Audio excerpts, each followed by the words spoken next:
Bien-aimés, nous voulons rendre encore une fois grâce au Seigneur pour lui dire merci pour ce temps qu'il nous accorde pour que nous puissions parler de sa part dans notre émission Parole de vie, la vérité de l'Évangile, dont le grand thème est le cœur de l'homme, parce que nous servons Dieu par le cœur et c'est par le cœur que Dieu peut sonder nos pensées et nos intentions. Je ne cesse de le dire dans cette émission que le Seigneur lui-même, dans sa parole, nous a dit « Ses pensées ne sont pas nos pensées, ses voix ne sont pas nos voix ». Bien-aimé, je veux que tu puisses réfléchir sur cette phrase du Seigneur. « Mes pensées ne sont pas vos pensées, mes voix ne sont pas vos voix ». Non seulement que le Seigneur le dit, mais il continue pour dire « Mon peuple périt parce qu'il lui manque la connaissance ». Si nous n'avons pas la connaissance véritable des voies et des pensées de Dieu, il nous sera difficile de le servir. Sinon, nous allons fabriquer notre manière de faire, tandis que le Seigneur a inspiré sa parole pour que ça soit enseigné et que tous ceux qui s'engagent à le servir puissent les mettre en pratique. Je ne peux pas mettre la parole de Dieu en pratique si je n'ai pas la connaissance de ce qu'il attend de moi, ce que je dois faire. Croire en Dieu, c'est une bonne chose. Oui, dans ce que le Seigneur Jésus accomplit sur la croix. Mais ce que nous devons faire, ce qu'il nous recommande, ce qu'il attend de nous.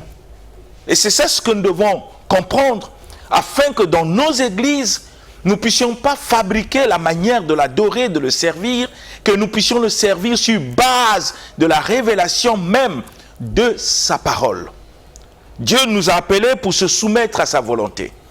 Il a préparé des œuvres d'avance pour ceux dont il a créé en Jésus-Christ pour que ces derniers puissent les mettre en pratique. Je dois comprendre ce que je dois mettre en pratique par les recommandations même de la parole de Dieu, telle que Dieu le révèle dans les Écritures. Nous sommes en train de parler d'un sujet important. Il faut l'obéissance. L'obéissance pour un chrétien est impératif, est obligatoire. Si mon cœur n'est pas disposé à me soumettre et à obéir aux exigences de Dieu, ce n'est pas la peine que je puisse aller à l'église. Il y a une raison qui doit nous amener à l'église, parce que nous avons foi en Jésus-Christ et disponible à mettre en pratique tout ce que Jésus nous recommande par sa parole. C'est la recommandation que le Seigneur a faite à ses disciples. Il dit « Enseignez-leur à observer tout ce que je vous ai prescrit ». Un homme de Dieu ne doit pas enseigner autre chose que ce que le Seigneur a prescrit pour son Église. Et ce qu'il a prescrit, il l'a révélé dans sa parole. C'est la raison pour laquelle le Seigneur a inspiré la parole, comme je le dis souvent, pour 4 raisons. Afin que cette parole soit enseignée. Afin que cette parole puisse nous convaincre. Afin que cette parole puisse nous corriger et nous instruire, afin que nous devenions aptes à toute bonne œuvre que le Seigneur a préparée d'avance pour que nous puissions les pratiquer. Mais si nous ignorons ces principes auxquels Dieu a donné dans sa parole, nous allons fabriquer des révélations, fabriquer la manière d'adorer, fabriquer la manière de prier, bien aimé. Même prier, la parole doit nous enseigner. Si on n'est pas enseigné dans ce que Jésus a prescrit, tout ce que nous faisons en son nom n'est que inutile. L'obéissance, ce qui manque dans le cœur des chrétiens, l'obéissance, c'est ce que nous n'arrivons pas par orgueil de notre chair. L'obéissance, c'est la vie de ceux qui sont humbles, c'est la vie de ceux qui vivent dans l'humilité, c'est la vie de ceux qui se sont engagés, qui ont offert leur corps au Seigneur comme un sacrifice. L'obéissance, c'est leur vie. Rappelez-vous de ce que le prophète Samuel avait dit. En Dieu, mieux vaut l'obéissance que les sacrifices. Nous pouvons faire les sacrifices des jeûnes. Nous pouvons faire les sacrifices des offrandes. Nous pouvons faire les sacrifices d'évangélisation. Mais si dans notre cœur, nous ne sommes pas prêts et aptes à obéir aux exigences du Seigneur, tout le travail que nous faisons n'est que vain et inutile. Nous devons comprendre cette volonté de Seigneur. Nous avons vu l'obéissance telle que Dieu l'a révélée dans sa parole, dans tous les domaines de la vie. Nous l'avons vu dans tous les domaines de la vie. Nous avons vu l'obéissance dans le foyer. Quelles sont des exigences auxquelles le Seigneur a révélé dans sa parole pour que nous qui sommes mariés, nous puissions nous soumettre à sa volonté. La manière de vivre, la manière de faire doit être conforme à ce que le Seigneur a dit dans sa parole pour que nous puissions être dans sa volonté. Et quand nous faisons exactement ce que le Seigneur attend de nous, cet acte que nous posons en mettant en pratique la parole du Seigneur dans notre vie, ça s'appelle l'obéissance. Nous avons vu l'obéissance au niveau des familles, entre les enfants et leurs parents. Ce que le Seigneur exige aux enfants et ce que Dieu exige aux parents. Parce qu'on est chrétien, nous ne devons plus vivre comme les gens du monde. Il faut qu'il y ait une différence dans nos familles entre ceux qui prient et ceux qui ne prient pas. La différence n'est pas parce que nous parlons de Jésus. La différence n'est pas parce que nous chantons le Seigneur. La différence n'est pas parce que nous l'adorons. Mais la différence, c'est que notre vie manifeste l'évangile, sa parole. La vie d'un chrétien devient l'évangile, devient la parole du Seigneur. Et ça marque la différence. Et quand notre vie devient l'évangile, ça s'appelle l'obéissance parce que nous avons disposé notre cœur à se soumettre et à faire exactement ce que le Seigneur nous recommande. Nous avons vu l'obéissance au niveau de travail. Quelle relation doit avoir entre un travailleur et son chef? Dieu l'a parlé dans sa parole, il nous a révélé. Nous avons vu l'obéissance face aux autorités, ceux qui nous gouvernent. Nous avons vu ce que Dieu nous révèle dans sa parole, peu importe l'état de ton cœur, peu importe ton mécontentement, parfois face aux autorités, mais si tu es chrétien, tu dois te soumettre à ce que le Seigneur exige dans sa parole vis-à-vis des autorités. C'est une exigence du Seigneur. C'est ainsi que Jésus pouvait dire, « Pourquoi m'appelez-vous Seigneur, Seigneur, et ne faites-vous pas ce que moi je dis ?» Si je suis incapable, si je ne suis pas disposé, si je refuse de faire exactement ce que le Seigneur me recommande dans sa parole, pourquoi je l'appelle Seigneur? Pourquoi, bien-aimé? Il est impossible qu'un chrétien aujourd'hui puisse dire que je ne peux pas, ce n'est pas vrai. Dire je ne peux pas, c'est du mensonge. C'est parce que tu ne veux pas. Il faut faire une différence entre ne pas vouloir faire quelque chose et être incapable de le faire.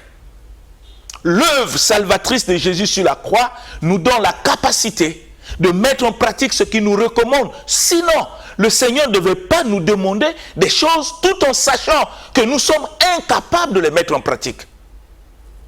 Il sera injuste. Pourquoi il nous le demande? Mais c'est parce que nous avons pris l'engagement avec notre cœur de le suivre. Et quand on veut suivre le Seigneur, nous devons nous plier à ses exigences. Au moins qu'on soit des hypocrites. Au moins qu'on va à l'église pour faire des aventures. Mais quelqu'un qui s'engage avec son cœur, en esprit, en vérité, parce qu'il a compris qui est Jésus et ce que Jésus a accompli pour nous sur la croix, cette personne ne peut que se soumettre à la volonté du Seigneur. Mais malheureusement, la majorité de nous des chrétiens, nous donnons une fausse image dans notre conduite face aux païens. Et ça fait que même ces derniers n'ont plus envie de venir servir ce Dieu bon, ce Dieu grand, pour tout ce qu'il a fait sur la croix, à cause de notre comportement, notre attitude. On devient comme un obstacle pour empêcher les autres à servir le Seigneur, parce qu'ils ne voient pas dans notre vie l'impact de l'évangile. Bien-aimé, nous devons beaucoup réfléchir, toi qui me suis, toi qui se dis chrétien, je ne sais pas pourquoi tu le dis. Est-ce que tu comprends ce que ça veut dire? Un chrétien, c'est celui qui manifeste par sa vie, par son comportement, la parole du Seigneur Jésus-Christ. C'est un chrétien. Nous avons vu l'obéissance vis-à-vis des autorités, on en a parlé en long et en large, parce qu'il est impossible à un chrétien d'injurier l'autorité. C'est un péché, parce que la parole ne nous permet pas de le faire.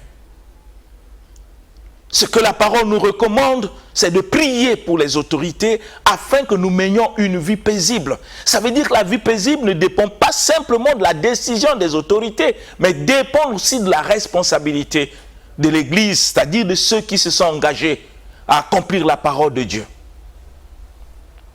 Et parfois nous ignorons ces choses. Et même dans nos églises, vous trouvez même des clivages, des divisions selon les partis politiques, selon les hommes. La parole appelle ça que nous sommes encore des bébés et des hommes et des femmes charnels. Parce que nous discutons sur des hommes au lieu de regarder à la parole de Dieu. Et nous avons vu l'obéissance, bien-aimée, dans le mariage. Comment le mariage doit être géré conformément à la volonté de Dieu. Mais malheureusement, il y a beaucoup de divorces au milieu chrétien. Et je ne sais pas si nous donnons une bonne image. On ne sait pas si c'est ça ce que Dieu veut dire, être la lumière du monde, c'est se divorcer. Avoir des foyers qui ont des troubles, qui n'ont pas la paix. Mais on se dit chrétien. Et tant que le chrétien, c'est un porteur de paix. Le Seigneur dit, tout lieu que tu vas aller, dites que la paix soit avec vous. Mais si moi-même, je ne suis pas porteur de la paix, qu'est-ce que je peux transmettre? Et nous le voyons, parce que nous ignorons la parole de Dieu. Nous voulons gérer notre vie selon la chair, bien-aimés. La chair, c'est un poison. La chair est très dangereuse. Et le Seigneur nous exige dans la parole de nous séparer de la chair. Nous allons peut-être le voir au cours de cette émission pour comprendre ce que Dieu entend par la chair. Et c'est ce qui fait que parfois dans les foyers chrétiens, il y a tellement de problèmes qu'on ne peut trouver au milieu des païens. C'est très malheureux. Je parle à notre honte, bien-aimés. Peut-être nous n'avons pas compris l'évangile. Nous n'avons pas compris pourquoi nous sommes engagés à servir le Seigneur. Parce qu'il y a des gens qui pensent que la foi en Dieu, c'est un moyen de s'enrichir. Jésus n'est pas mort sur la croix pour qu'on devienne riche. Jésus n'est pas mort sur la croix pour qu'on ait des voitures, la prospérité. On peut l'avoir. Il y a des gens qui ne prient pas, qui sont dans des loges, dans des sciences occultes. Ils ont tout ce que nous cherchons comme matériel.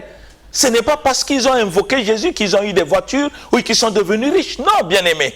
Nous ne devons pas avoir dans notre conscience que la vie chrétienne, c'est devenir riche. Non, si Dieu veut qu'un jour tu sois riche, il le fera. Mais ce n'est pas ça les motivations qui nous poussent à servir le Seigneur. Les motivations qui doivent nous pousser à servir le Seigneur, c'est l'obéissance à sa parole. Il faut, c'est impératif, c'est obligatoire pour un chrétien de se soumettre à la volonté de Dieu et de mettre en pratique tout ce que le Seigneur nous recommande. Dans le livre de Jacques, le Seigneur l'a dit, ne vous bornez pas à écouter seulement la parole, mais mettez en pratique.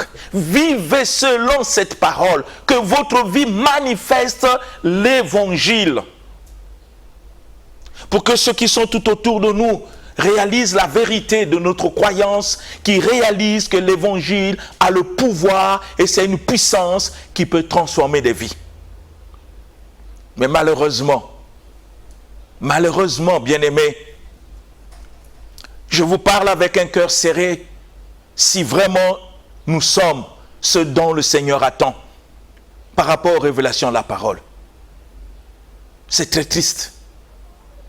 Des hommes qui se divisent mais qui prient. Des frères qui ne se parlent pas au niveau de l'église, qui ne se saluent pas, mais ils prient. Des sœurs qui sont dans les inimités, ils prient. Des gens qui critiquent, des gens qui parlent, mais voilà un peu l'image que nous donnons de l'église du Seigneur. Pourquoi? Mais parce que nous ignorons la parole. Peut-être nous-mêmes, nous ne comprenons pas pourquoi nous sommes engagés à le servir.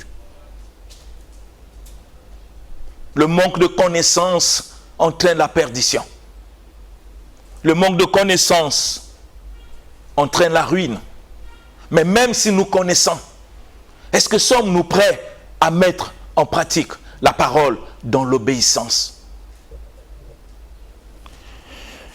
Et nous avons vu aussi, et c'est ce que nous allons continuer, l'obéissance dans l'Église. Comment l'Église de Dieu fonctionne par le Saint-Esprit? Parce que parfois on pense que quand on a le Saint-Esprit permet tout le désordre. Mais non, bien-aimés, nous ne devons pas ignorer une chose que la parole de Dieu nous enseigne.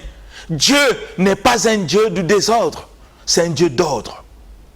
C'est ainsi que Dieu a inspiré la parole que nous puissions lire pour comprendre l'ordre qu'il a établi afin de se soumettre à ce qu'il nous exige. Nous avons lu beaucoup de choses dans la parole du Seigneur, beaucoup de choses dans la parole. concernant l'obéissance. Nous allons lire le livre d'Hébreux que nous avons commencé le mardi passé, Hébreux 13, verset 17, pour comprendre l'ordre que Dieu veut voir au sein de son Église et comment il veut que nous puissions fonctionner. Hébreux chapitre 13, verset 17. Hébreux chapitre 13, verset 17, dans la version Louis II révisée, je lis au nom de Seigneur Jésus-Christ. Amen. Obéissez à vos conducteurs et ayez pour eux de la déférence, car ils veillent sur vos âmes comme devant en rendre compte. Qu'il en soit ainsi, afin qu'ils le fassent avec joie et non en gémissant, ce qui ne vous serait d'aucun avantage. Amen. Amen. Bien-aimés, vous comprenez l'ordre au sein de l'Église. Quand je m'engage à servir Dieu dans une église, je dois comprendre qu'une église, il y a une personne que Dieu a élevée en tête, qui est son ministre, le ministre de l'évangile. Il peut être un pasteur, il peut être un évangéliste, il peut être un prophète, il peut être aussi un apôtre, il peut aussi être un docteur. C'est un ministre de l'évangile. Il faut que dans mon cœur, je puisse croire à ce ministre de l'évangile, parce que cela est la volonté de Dieu. Je parle du ministre, des personnes auxquelles Dieu a confié l'évangile afin de l'enseigner. Ceux dont Dieu a qualifié pour mettre à la tête, pour conduire les autres. Dès que j'arrive dans une église, il faut que je puisse croire à la parole du Seigneur à travers son ministre, son serviteur qui est là, que parfois nous avons l'habitude d'appeler visionnaire, celui qui porte la vision du Seigneur afin de nous transmettre. Et le Seigneur recommande à l'égard de tous ceux qui sont membres de l'église. Si je me rends compte que je suis membre d'une église, je ne dois pas fonctionner dans l'église selon mes pensées. Je dois fonctionner dans l'église sur base de la parole de Dieu.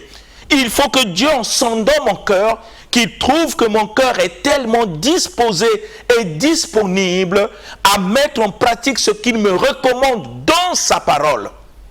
Qu'est-ce que Dieu me recommande dans sa parole? Dans le livre que nous venons de lire d'Hébreux, le Seigneur me dit, obéissez à vos conducteurs. Obéissez à vos conducteurs. Ce n'est pas le conducteur que Dieu a établi. Ce n'est pas ce ministre Dieu de l'évangile que Dieu a établi qui nous exige, étant qu'Église, l'obéissance à son égard, bien-aimé. Ce n'est pas ce pasteur, ce n'est pas l'apôtre, ce n'est pas l'évangéliste, ce n'est pas le prophète, ce n'est pas le docteur qui nous exige l'obéissance à son égard. Mais celui qui nous exige d'obéir à cet homme, à ce pasteur, à l'apôtre, à l'évangéliste, au prophète, c'est celui dont nous réclamons être notre Seigneur et Sauveur, Jésus-Christ de Nazareth. Il dit obéissez. C'est un ordre qu'il donne à toute personne qui s'engage à être membre de son église, parce que l'église n'est pas l'œuvre du pasteur ou de l'apôtre ou du prophète ou du docteur. L'église est l'œuvre du Seigneur, parce qu'il est le seul à confesser de sa bouche, je bâtirai mon église. Et dans cette église, il a établi des personnes, il a confié des responsabilités à des hommes qui doivent conduire les autres en leur montrant tout ce que lui l'a prescrit pour le salut de l'humanité. Et nous pouvons poser la question, est-ce que sommes-nous prêts à mettre en pratique ce que le Seigneur nous recommande, à obéir au conducteur, à ceux dont le Seigneur a placé devant nous pour nous conduire? Et le Seigneur exige non seulement l'obéissance, il exige aussi la soumission. Dans d'autres versions, on dit, ayez pour eux la déférence. C'est une exigence du Seigneur. Mais toutes ces choses doivent se passer dans mon cœur. Il ne faut pas que je vive à l'égard de l'homme de Dieu dans l'hypocrisie. Il faut que mes relations spirituelles avec cet homme de Dieu doivent être des relations de soumission et de l'obéissance.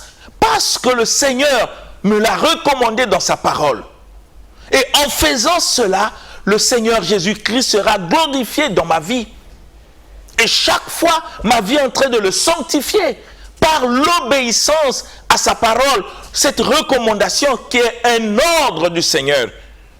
Obéissez à vos conducteurs. Ayez pour eux de la déférence ou la soumission.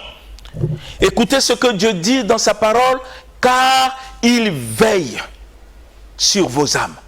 Ils ont la responsabilité de veiller sur nos âmes. Quand on parle de veiller, ce n'est pas le fait d'aller chez vous à la maison et de se comporter comme une sentinelle afin de voir ce que vous faites. Non, veiller sur nos âmes, c'est le fait de nous transmettre la parole pour que notre âme se soumette, que nous devenons ce que Dieu attend de nous. C'est leur mission.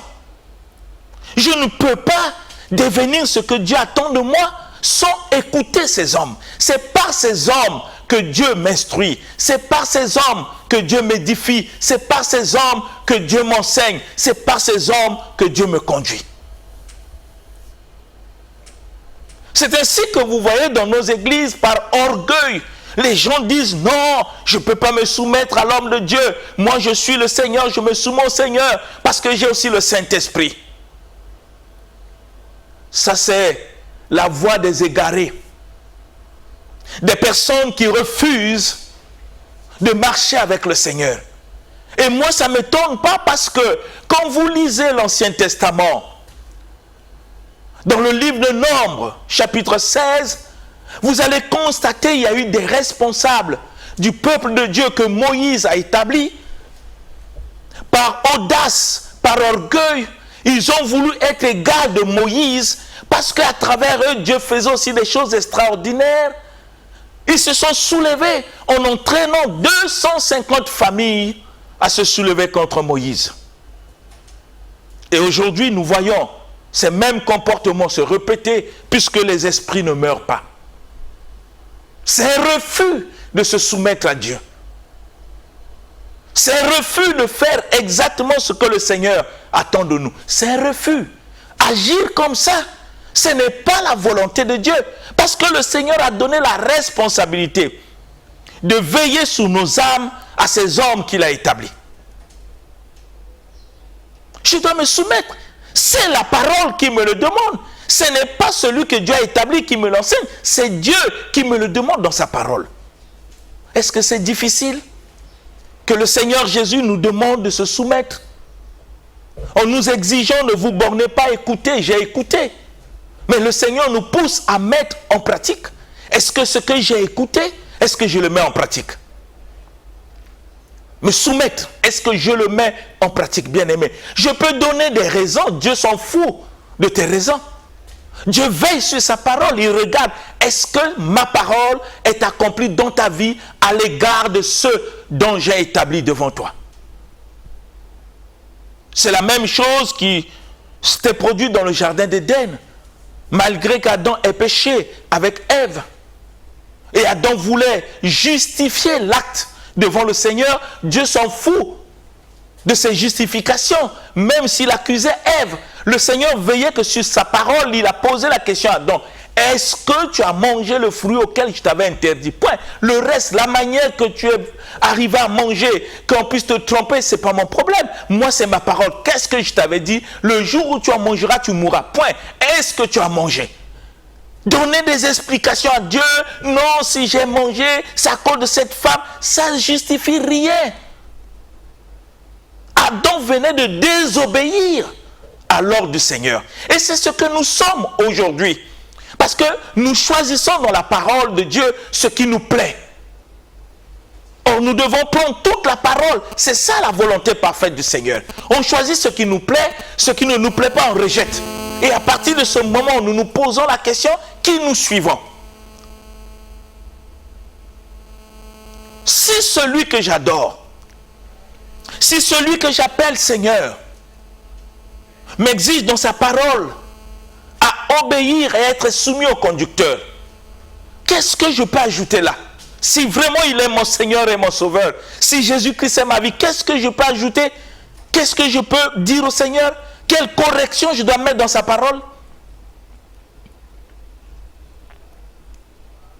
Parfois, nous définissons les hommes de Dieu selon nos critères. Non, Dieu choisit parfois des choses viles, parfois des choses méprisables. Est-ce que vous pensez que Moïse pouvait conduire Josué? Moïse a grandi dans la cour du Pharaon. Moïse a pratiqué toute la science égyptienne, toute la magie égyptienne. Moïse fut comme un idolâtre. Moïse, c'est quelqu'un qu'on est en train de préparer pour devenir pharaon d'Égypte. Mais Josué a connu Dieu depuis le bas âge. Mais regardez ce que Dieu fait. Il prend Moïse à l'âge de 80 ans pour diriger celui qui a connu Dieu depuis le bas âge.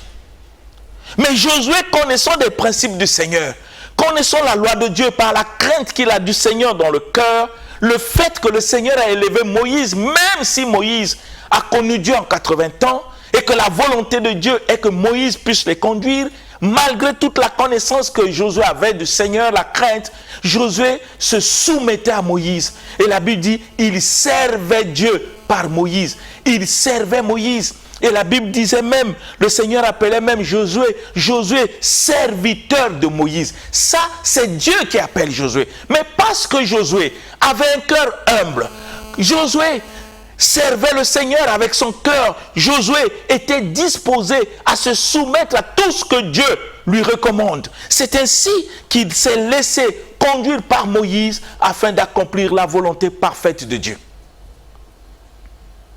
Mais si c'était nous aujourd'hui, mais comment lui peut me conduire?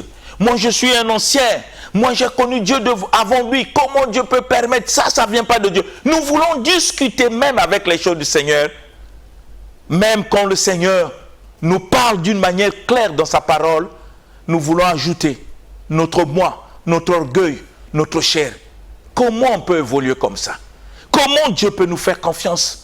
Si notre cœur n'est pas prêt à se soumettre à sa parole, comment Dieu peut manifester sa gloire dans notre vie si notre cœur n'est pas prêt à se soumettre à sa parole? Comment Dieu peut faire des grandes choses si nous n'avons pas un cœur humble pour se soumettre à ce qu'il exige dans sa parole, d'obéir et de se soumettre au conducteur? Parce qu'il veille sur nos âmes. Bien-aimés, nous devons comprendre ces choses. C'est eux qui veillent sur nos âmes. Parce que ce sont des hommes spirituels auxquels Dieu a mandaté pour accomplir cette mission. Ils veillent sur nos âmes. Et le Seigneur va plus loin, non seulement qu'il veille sur nos âmes, mais ils ont des comptes à rendre à cause du mandat que le Seigneur leur a confié. S'ils ne font pas le travail comme Dieu veut, ils ont des comptes à rendre à cause du mandat que le Seigneur les a confiés. Et le Seigneur attire notre attention si nous sommes désobéissants, si nous ne voulons pas faire exactement ce que Dieu attend de nous dans sa parole. Dieu attire notre attention de ces hommes qui veillent sur nos âmes. La Bible dit qu'il en soit ainsi. Vous savez que qu'il en soit ainsi, parfois en hébreu, ça veut dire Amen. Qu'il en soit ainsi, dit le Seigneur. Qu'il en soit ainsi, dit le Seigneur. Écoutez comment le Seigneur dit, afin qu'il le fasse avec joie. Il doit faire ce travail avec joie, que je ne sois pas infidèle, qui fera que ces hommes ne puissent pas faire le travail avec joie. Il ne faut pas que je sois un obstacle à l'œuvre de Dieu par la désobéissance à sa parole, afin que ceux dont le Seigneur a établi pour me conduire ne puissent pas faire le travail auquel Dieu les a recommandés avec joie. Et si je suis celui par son comportement et que je n'arrive pas à obéir, à faire ce que le Seigneur me recommande, pour que ces hommes ne puissent pas faire le travail avec joie, le Seigneur attire mon attention. Qu'il le fasse avec joie et non en gémissant, ce qui ne vous serait d'aucun avantage. Il y a l'avantage quand j'obéis. Il y a l'avantage quand je me soumets à Dieu. Il y a l'avantage que je mets en pratique ce que le Seigneur me recommande dans sa parole, il y a de l'avantage. Je sais que ma chair va me combattre.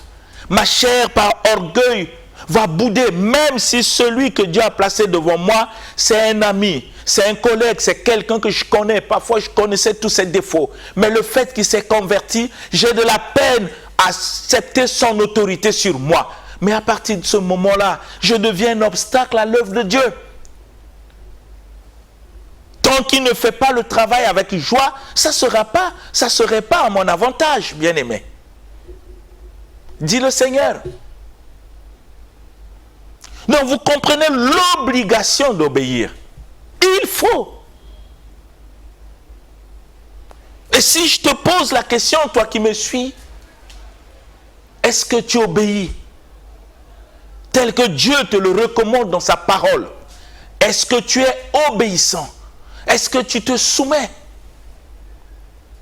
Quand ces hommes que Dieu a établis te montrent la voie, te montrent ce que tu dois faire, te montrent comment tu dois adorer, te montrent comment tu dois prier, te montrent comment tu dois servir Dieu dans l'église. Est-ce que tu le fais? Avec un cœur soumis à la parole. C'est ça être chrétien. Être chrétien n'est pas de fréquenter l'église. Mais pourquoi nous allons à l'église, bien-aimés? Mais c'est pour écouter les enseignements. Pourquoi nous écoutons les enseignements? Mais afin de les mettre en pratique dans notre vie. Si ce n'est pas des raisons qui nous amènent à l'église, restons chez nous à la maison. Qu'est-ce qu'on va faire à l'église si notre cœur n'est pas prêt à obéir? Qu'est-ce qu'on va faire à l'église si notre cœur n'est pas prêt à se soumettre? On fait quoi à l'église, bien-aimé? L'église, ce n'est pas un lieu touristique. L'église n'est pas un lieu à aller faire l'aventure. C'est un lieu où le Seigneur nous communique la vie par sa parole. C'est une question de vie, bien-aimé. C'est à cause de cela que le Seigneur Jésus-Christ a sacrifié sa vie sur la croix. Ce n'est pas un lieu d'amusement. C'est un lieu de décision pour se séparer de la chair. Afin d'être ce que le Seigneur attend de nous. Bien-aimés, j'aimerais que nous réfléchissons. Si c'est ce que nous sommes. David disait, j'ai de la joie quand on me dit. Est-ce qu'on a de la joie quand on va à l'église? Où il y a des têtes et des conducteurs qui ne nous plaisent pas. Est-ce que c'est ça ce que le Seigneur nous a recommandé? Quand dans notre cœur, nous ne portons pas ce dont le Seigneur a placé devant nous, est-ce que vraiment c'est ça ce que la volonté de Dieu? Quand tu ne le fais pas, tu fais la volonté de qui? Quand tu ne te soumets pas, tu fais la volonté de qui? Quand tu n'obéis pas, tu fais la volonté de qui? Et tu suis qui, bien-aimé? C'est des choses à réfléchir. Il y a beaucoup de recommandations dans l'Église par la vision que Dieu a donnée à son serviteur. Dans chaque église locale, il y a une portion de la vision que le Seigneur a donnée à ses serviteurs afin de nous transmettre, pour nous conduire. Nous ne pouvons pas nous comparer. Chez Dieu, il n'y a pas de problème de comparaison, il n'y a qu'un problème de différence selon la portion, la mesure de la grâce que Dieu a distribuée à chacun. C'est ce que la parole dit. Il a fait les uns comme apôtres, les autres comme prophètes. Vous voyez, ce sont des portions de grâce qu'il a distribuées pour que chacun, dans les responsabilités auxquelles Dieu l'a confiées, accomplisse la mission. Et tant que serviteur de Dieu, par rapport à ce que le Seigneur attend de lui. Et j'aimerais que, bien-aimés, nous puissions réfléchir. Nous allons lire un passage, même si on ne le finit pas. Le mardi prochain, nous allons continuer. 1 Thessaloniciens chapitre 5. Le verset 12 à 13. 1 Thessaloniciens chapitre 5, verset 12 à 13. Que dit le Seigneur? 1 Thessaloniciens chapitre 5, du verset 12 au verset 13, je lis au nom du Seigneur Jésus-Christ. Amen. Nous vous prions, frères, d'avoir de la considération pour ceux qui travaillent parmi vous, qui vous dirigent dans le Seigneur et qui vous exhortent. Ayez pour eux d'affection à cause de leur œuvre. Soyez en paix entre vous. Amen. Amen. Voyez ce que Dieu dit. Nous vous prions, c'est une supplication. Nous vous supplions, frères. Parce que c'est important devant Dieu. C'est une supplication. Nous vous supplions, frères, d'avoir de la considération. La considération vient du cœur. On ne fait pas l'hypocrisie. Si nous nous soumettons à la parole, nous devons avoir de la considération.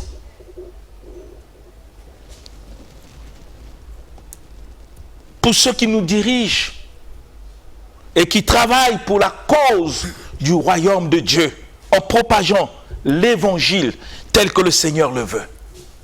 De la considération.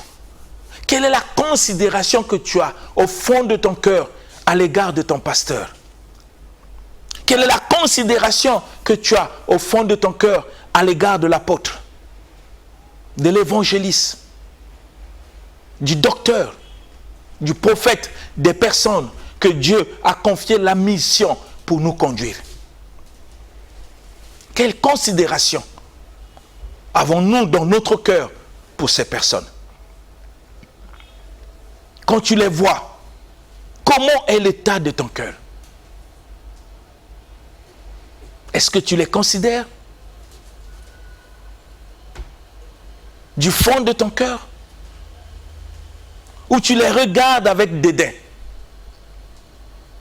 Quelle est la considération que chacun de nous a envers ces hommes que Dieu a établis pour nous conduire? J'aimerais que tu puisses réfléchir. Nous allons revenir sur ce sujet le mardi prochain pour que nous comprenions ce que Dieu nous recommande dans son Église, auquel nous sommes appelés à obéir.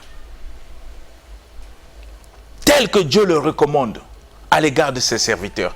Je veux que tu puisses réfléchir, bien-aimé, et penser à ta vie chrétienne. Sonde bien ton cœur pour voir si tu es dans la foi, si c'est exactement ce que tu fais au fond de ton cœur. Parle aux gens que tu es chrétien, tout le monde peut le dire, même un féticheur. Dire aux gens que tu crois en Jésus, tout le monde peut le dire, même un magicien. Mais si c'est un problème du cœur, dans l'obéissance aux recommandations du Seigneur dans sa parole, dans l'obéissance, est-ce que c'est ce que nous sommes?